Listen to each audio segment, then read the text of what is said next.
Book 1 of The Wheel of Time, The Eye of the World, by Robert Jordan. Prologue, Dragonmount. The palace still shook occasionally as the earth rumbled in memory, groaned as if it would deny what had happened. Bars of sunlight cast through rents in the walls made the motes of dust glitter where they yet hung in the air.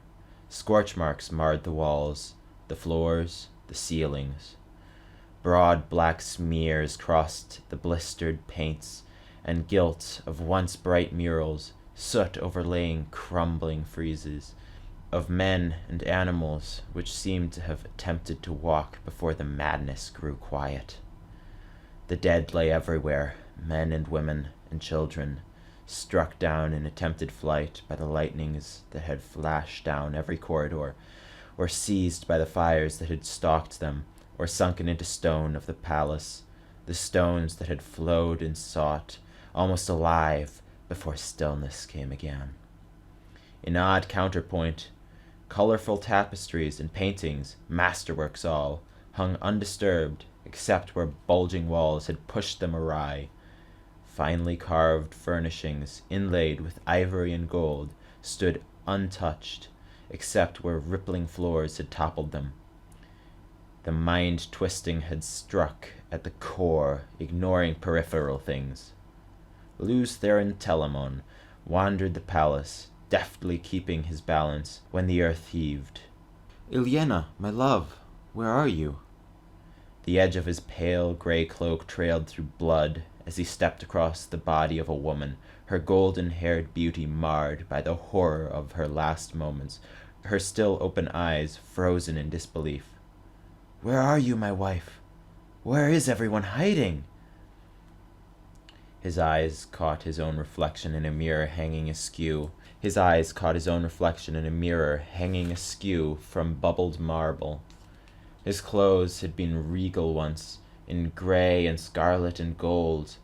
Now the finely woven cloth, brought by merchants from across the world sea, was torn and dirty, thick with the same dust that covered his hair and skin.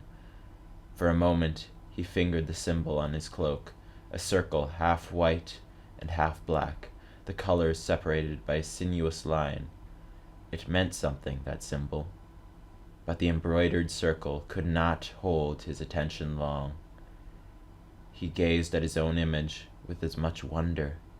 A tall man, just into his middle years, handsome once, but now with hair already more white than brown, and a face lined by strain and worry, dark eyes that had seen too much. Luz Theron began to chuckle. Then he threw back his head. His laughter echoed down the lifeless halls.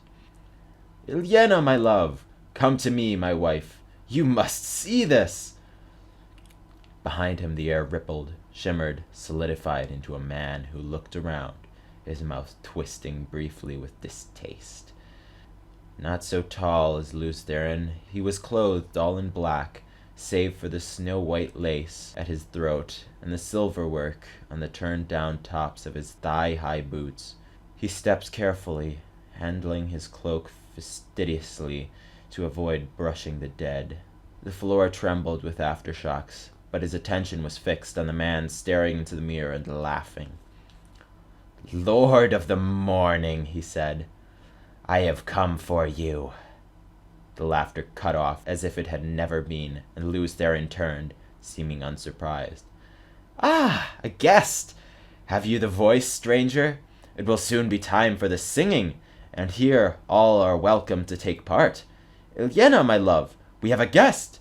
Ilyena, where are you?"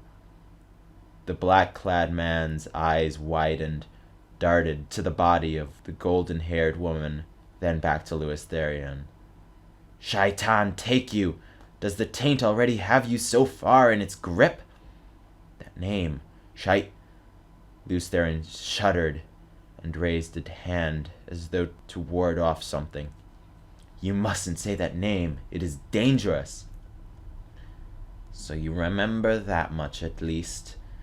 Dangerous for you, fool, not for me. What else do you remember? Remember, you light-blinded idiot! I will not let it end with you swaddled in unawareness. Remember! For a moment Lews Therin stared at his raised hand, fascinated by the patterns of grime. Then he wiped his hand on his even dirtier coat and turned his attention back to the other man. Who are you? What do you want? The black-clad man drew himself up arrogantly. Once I was called Elan Morin Tedronai, but now... Betrayer of hope. It was a whisper from Lews Therin. Memory stirred, but he turned his head, shying away from it. So you do remember some things. Yes, betrayer of hope. So have men named me, just as they named you Dragon. But unlike you, I embrace the name. They gave me the name to revile me, but I will yet make them kneel and worship it. What will you do with your name? After this day, men will call you Kinslayer. What will you do with that? Lews Therin frowned down the ruined hall. Ilyena should be here to offer a guest welcome, he murmured absently, then raised his voice. Ilyena, where are you? The floor shook. The golden-haired woman's body shifted as if in answer to his call. His eyes did not see her. Elan Morin grimaced. Look at you, he said scornfully. Once you stood first among the servants. Once you wore the ring of Tamirlin and sat in the high seat. Once you summoned the 9 rods of dominion. Now look at you, a pitiful, shattered wretch. But it's not enough. You humbled me in the hall of servants. You defeated me at the gates of Paradisen. But I am the greater now. I will not let you die without knowing that. When you die, your last thought will be the full knowledge of your defeat, of how complete and utter it is. If I let you die at all... I cannot imagine what is keeping Ilyena. She will give me the rough side of her tongue if she thinks I have been hiding a guest from her. I hope you enjoy conversation, for she surely does.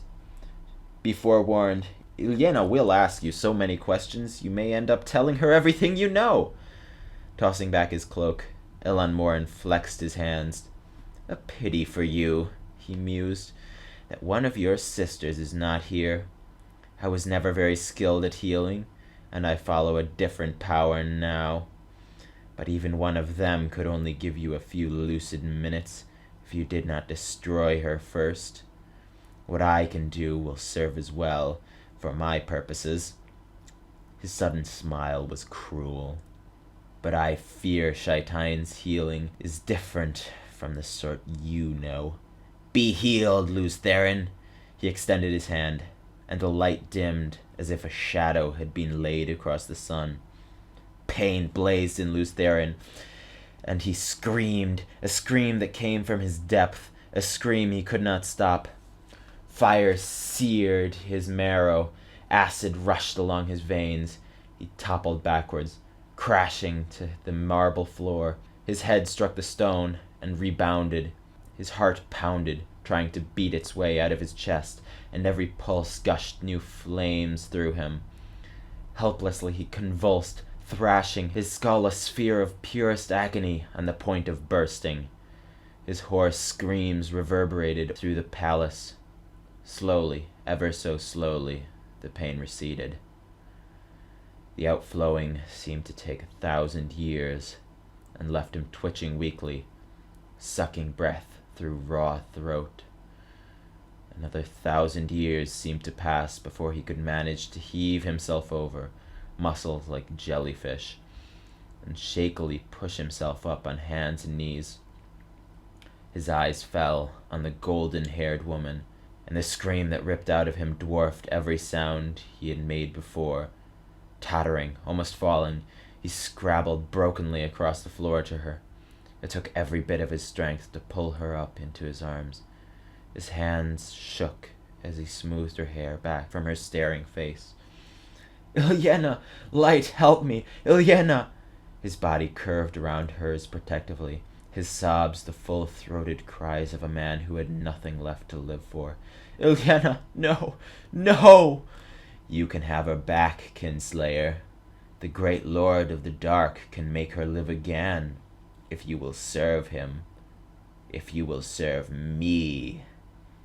Lews Therin raised his head, and the black-clad man took an involuntary step back from the gaze.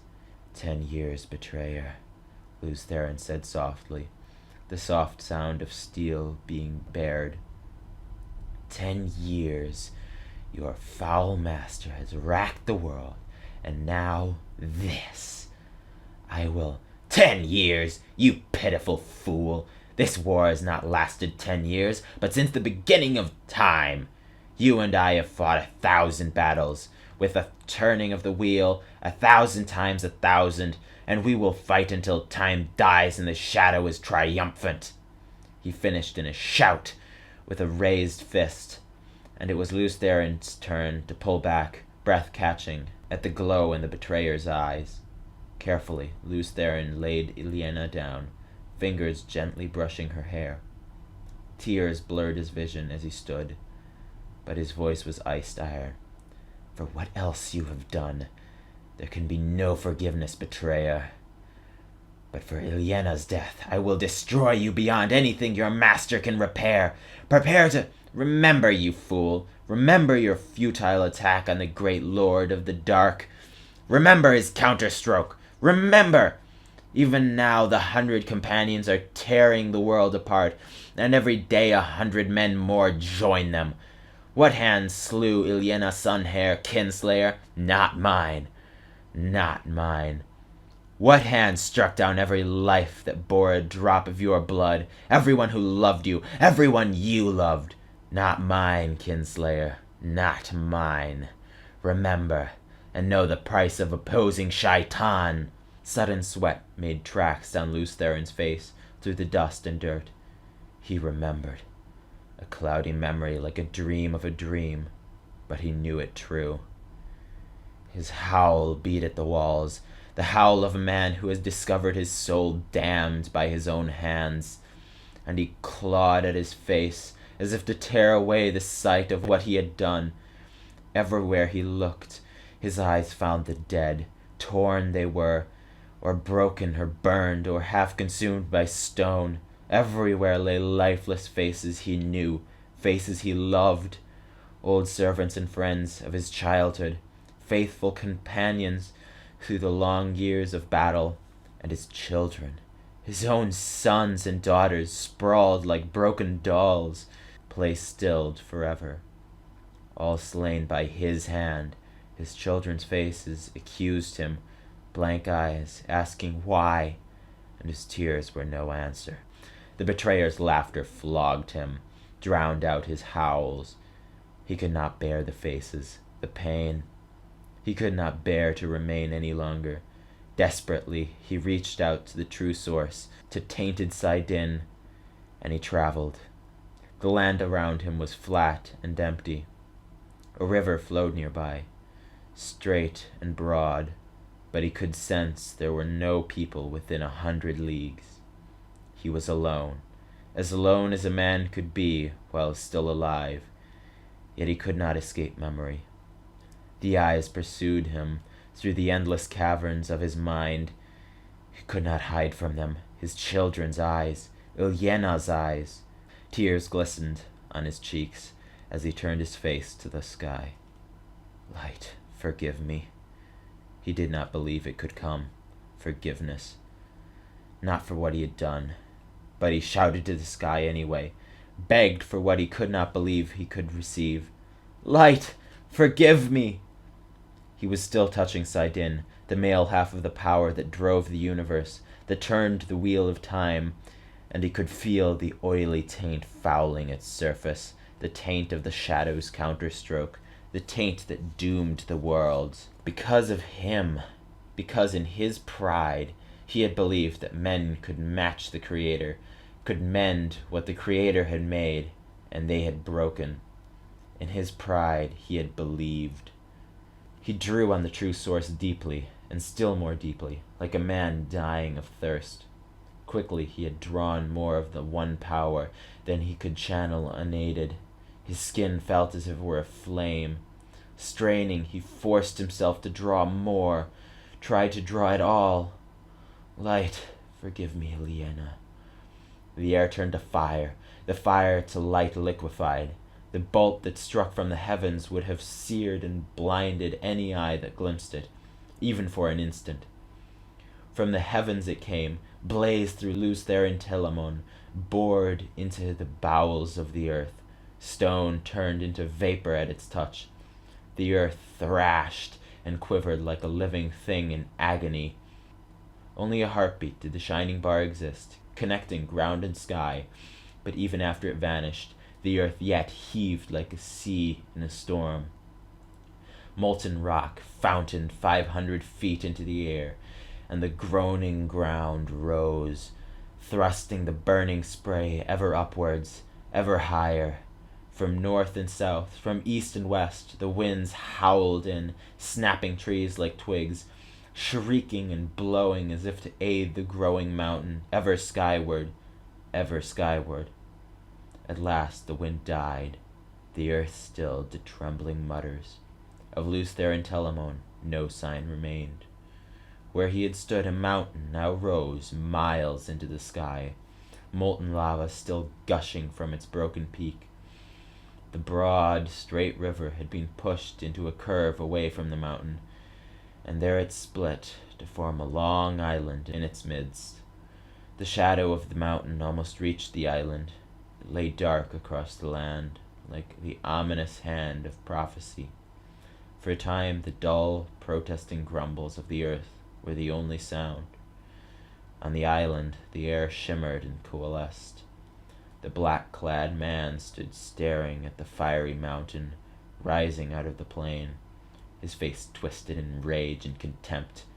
"You cannot escape me so easily, dragon. It is not done between us. It will not be done until the end of time." Then he was gone, and the mountain and the island stood alone, waiting. And the shadow fell upon the land, and the world was riven stone from stone. The oceans fled, and the mountains were swallowed up. The nations were scattered to the 8 corners of the world. The moon was as blood, and the sun was as ashes. The seas boiled, and the living envied the dead. All was shattered, and all but memory lost, and one memory above all others, of him who brought the shadow and the breaking of the world, and they named him Dragon. From Aleth Ninterin Alta Camora, The Breaking of the World, author unknown, the 4th Age. And it came to pass in those days, as it had come before and would come again, that the dark lay heavy on the land and weighed down the hearts of men, and the green things failed, and hope died, and men cried out to the Creator, saying, "O light of the heavens, light of the world, let the promised one be born of the mountain, according to the prophecies, as he was in ages past and will be in ages to come. Let the Prince of the morning sing to the land that green things will grow, and the valleys give forth lambs. Let the arms of the Lord of the dawn shelter us from the dark, and the great sword of justice defend us. Let the dragon ride again on the winds of time." From Sharal Diranan to Kalamon, The Cycle of the Dragon, author unknown, the 4th Age.